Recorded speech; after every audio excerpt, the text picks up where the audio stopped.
Bueno, otro aplauso por favor a Silvia Ramírez, @SilviaNetwork.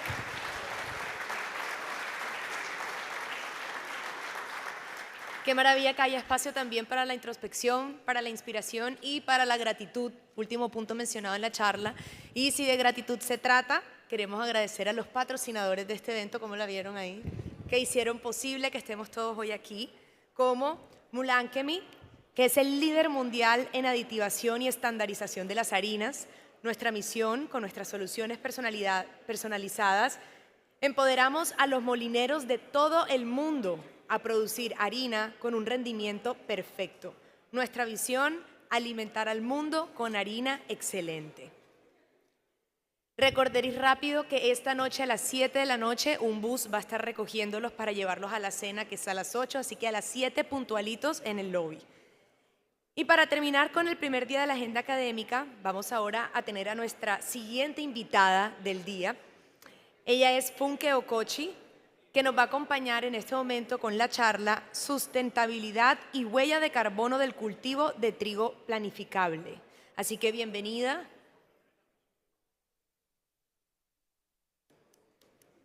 Ahí viene, se acerca. Esta charla a continuación es en inglés, así que nuevamente traducción simultánea al fondo del salón. Welcome. Thanks. Thank you very much.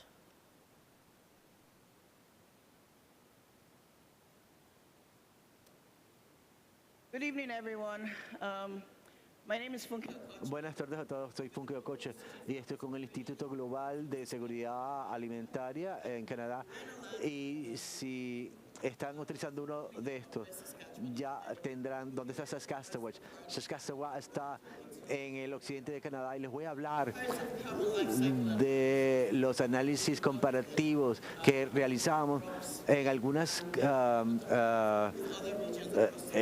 cosechas, en algunos sembradíos en el mundo. Can I help some help?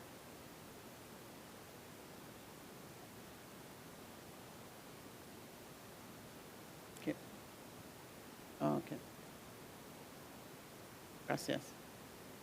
So before I start, I just want to give you a little bit of an overview of what I'm going to be talking about. I'll introduce you to the Global Institute for Food Security because if we're doing a comparative carbon life cycle analysis, you might as well know who we are and what we do. And I'll talk a little bit about our programs and where we're located in Saskatchewan, and then go into the life cycle analysis that we conducted with a focus on wheat and then a few of the other crops that we studied. So just a little bit about the Global Institute for Food Security. We are an innovation catalyst.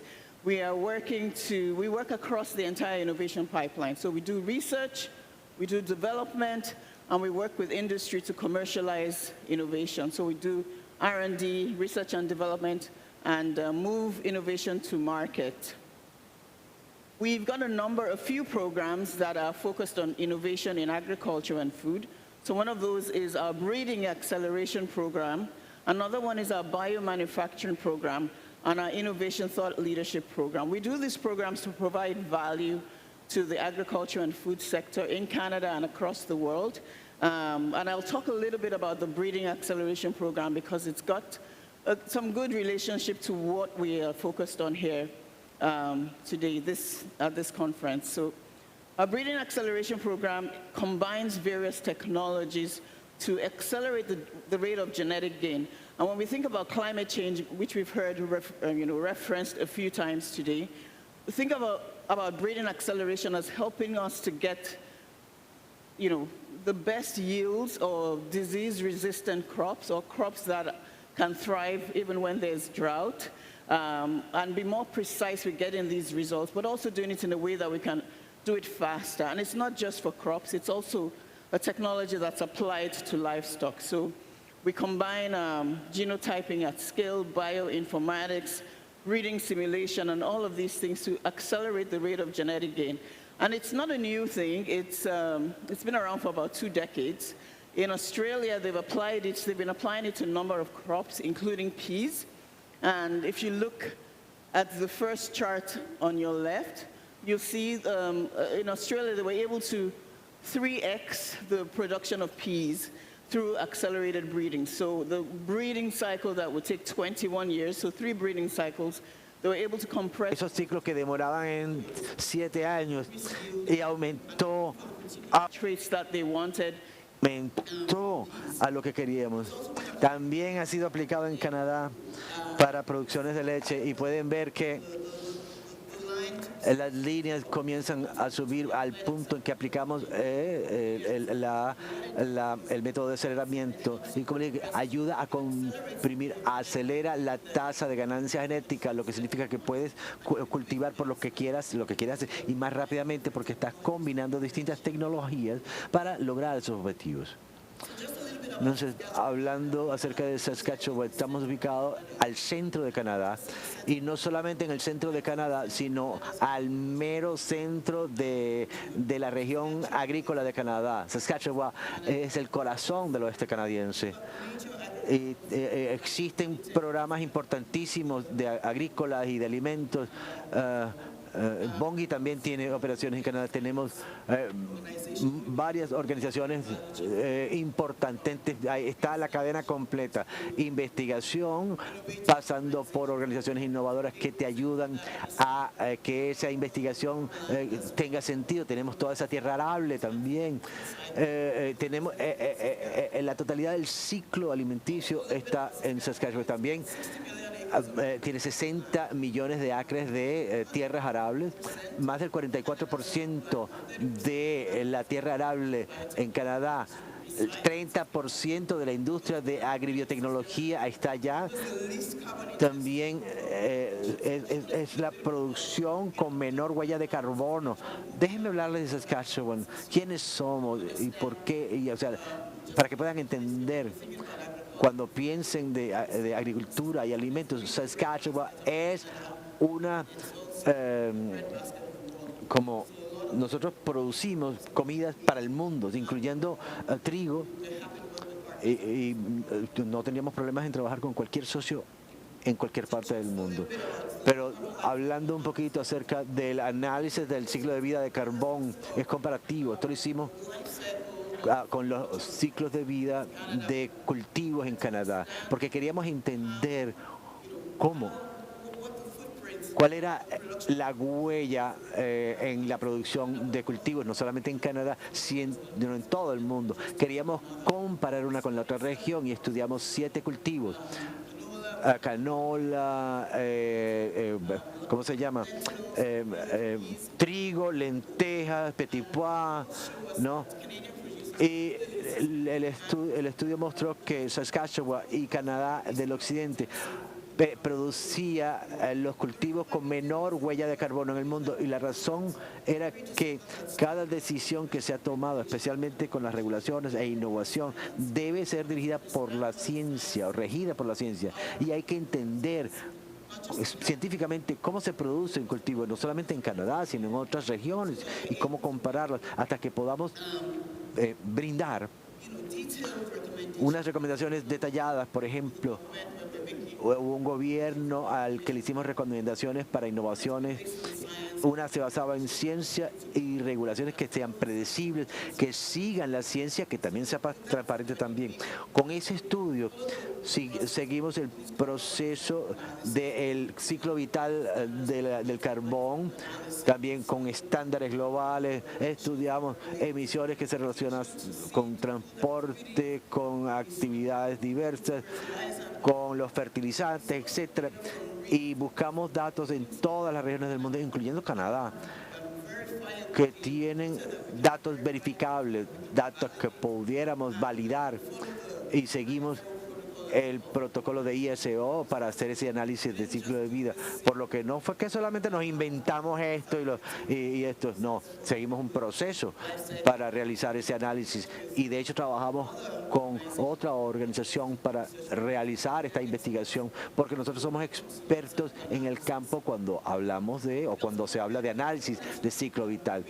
También queríamos ir más allá acerca de este tipo de análisis, sino que también queríamos entender cómo la práctica agrícola tenían impacto sobre la tasa de secuestro de carbón o sea, cómo eso afecta el impacto, por ejemplo, sobre el cultivo. Entonces yo quería comenzar con esta diapositiva y estoy hablando de trigo. Son dos, pero les voy a explicar con unas representaciones visuales de lo que están viendo. Aquí a la izquierda, en el panel izquierdo, hemos comparado Saskatchewan, Canadá, Australia, Canadá, Francia, Alemania y los Estados Unidos. Utilizamos datos disponibles, verificables, para poder comparar regiones comparables en el mundo. Y vemos que en promedio Saskatchewan y Canadá tienen la menor huella de carbón o la menor emisión de GHG.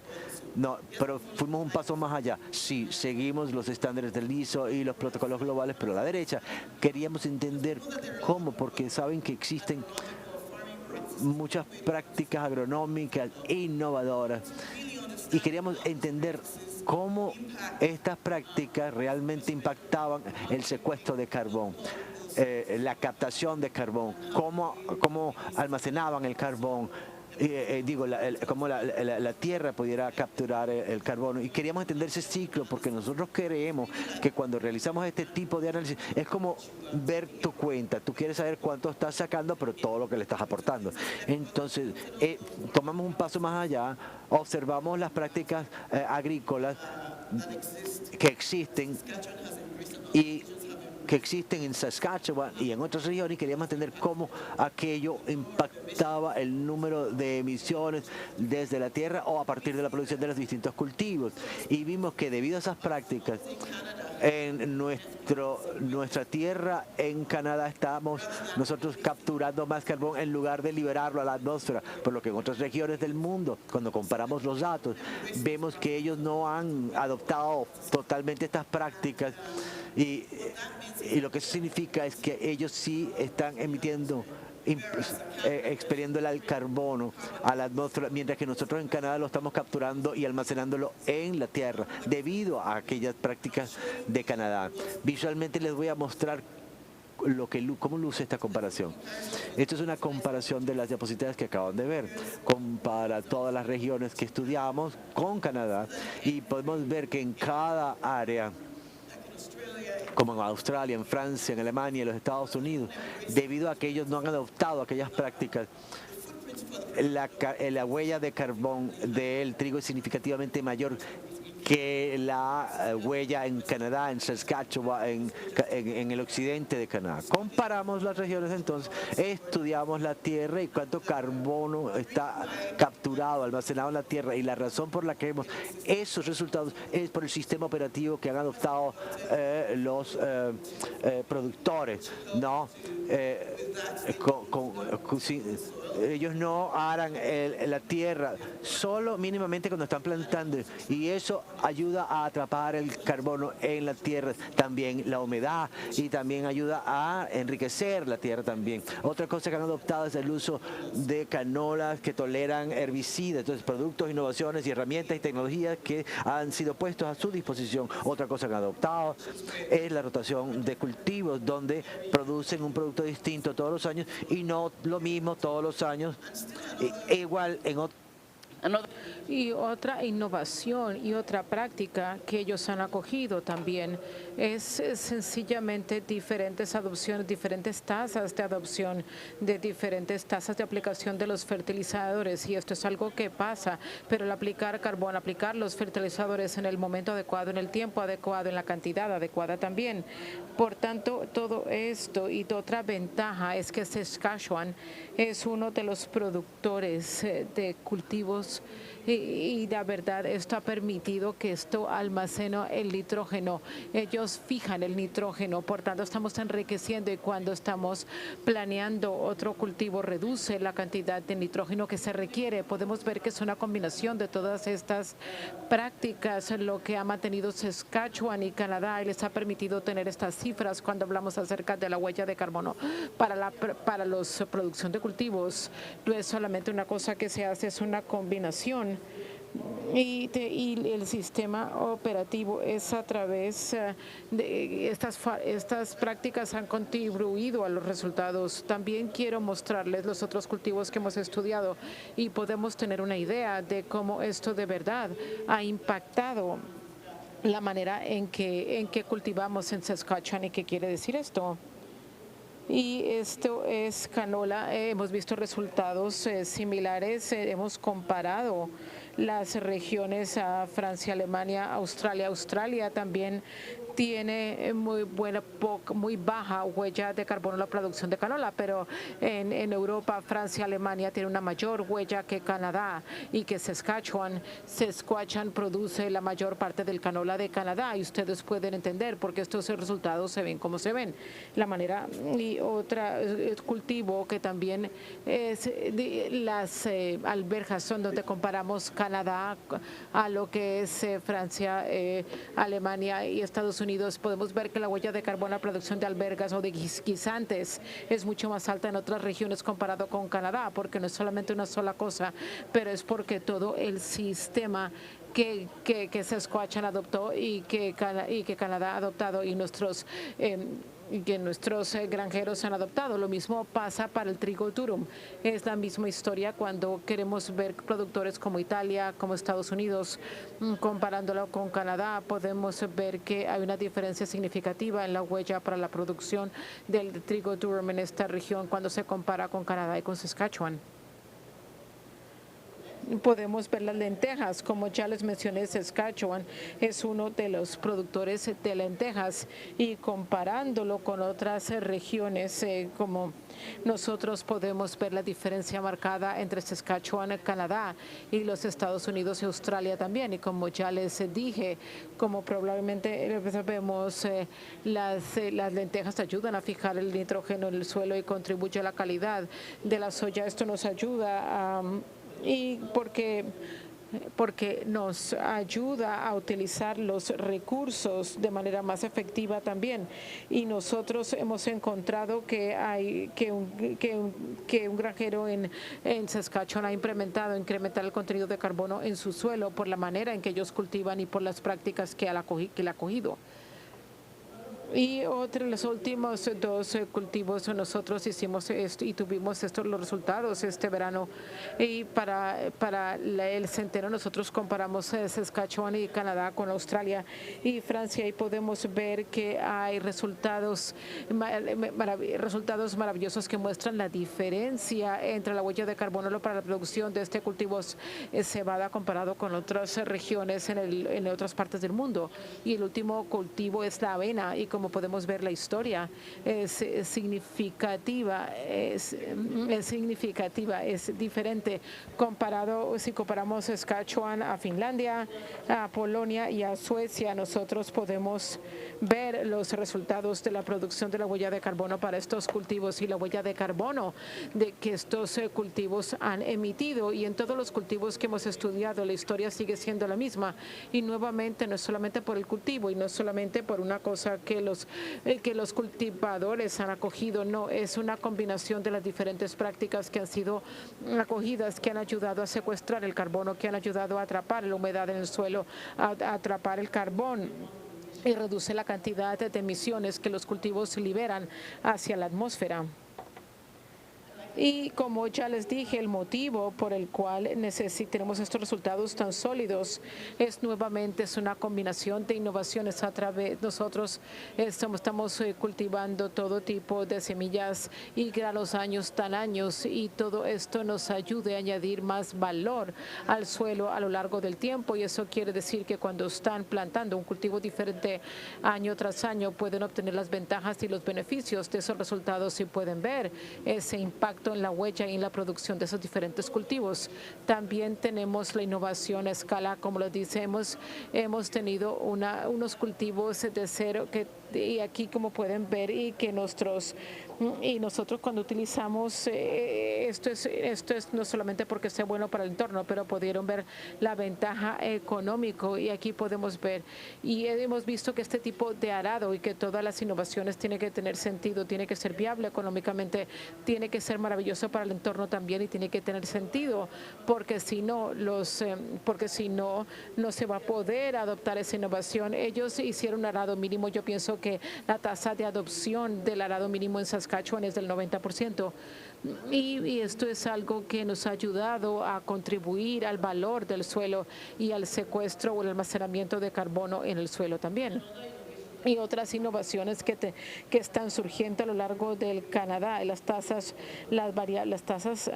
aplicables de entradas como de fertilizadores, aplicarlos en el momento adecuado y la hora adecuada, y nueva genética, como les dije, como la aceleración es algo que nos ha permitido el cultivar rasgos específicos de manera más rápida y poder tener esos resultados que pueden incrementar la producción, que pueden cultivos que son resistentes a la sequía, por ejemplo, cultivar cultivos que son resilientes y con resistencia a las enfermedades. Todo eso nos ha ayudado a los agricultores de Canadá a avanzar, ¿no? Como hemos dicho, como podemos ver la intensidad del carbono para la producción de los diferentes cultivos. Este es un estudio completo que lo publicamos en Nature Food este verano.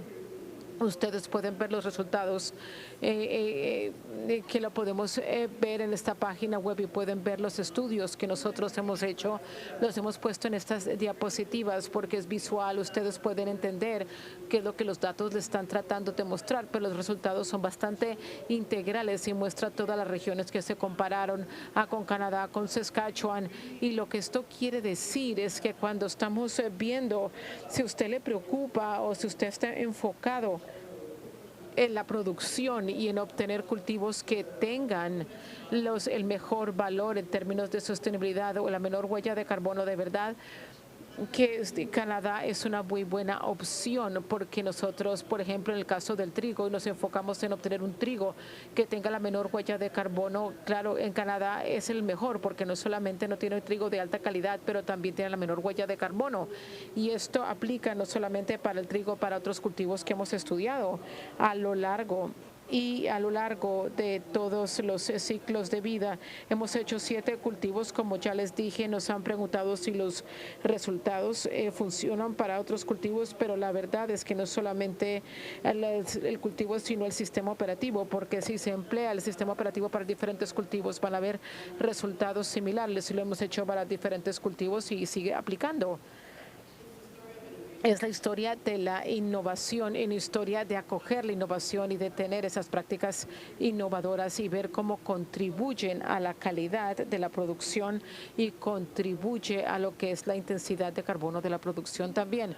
Nosotros creemos que la agricultura es la solución cuando hablamos acerca de cambio climático, y cuando hablamos acerca de reducir la huella y los desafíos del cambio climático. Nosotros creemos que la agricultura es la solución para el tema del cambio climático, y que la agricultura es un sector grandísimo para poder abordar ese dispositivo del cambio climático y de permanecer las emisiones tan bajas como debe ser. Y nuevamente quiero concluir de que nosotros creemos que este marco no solamente que es algo también que nos ha ayudado para ayudar a todas las industrias que adoptan la innovación y las regulaciones que son transparentes y predecibles también para poder avanzar la innovación. Eso es un poquito lo que es el análisis de ciclo de vida del carbono que nosotros hicimos. Quiero concluir nuevamente que somos un conector y catalizador de innovación. Nos encanta hacer estos estudios para poder comprender lo que dice la ciencia y para poder comparar regiones a regiones y poder entender el valor que la agricultura le trae al mundo, ¿no? Esencialmente. Así que muchísimas gracias.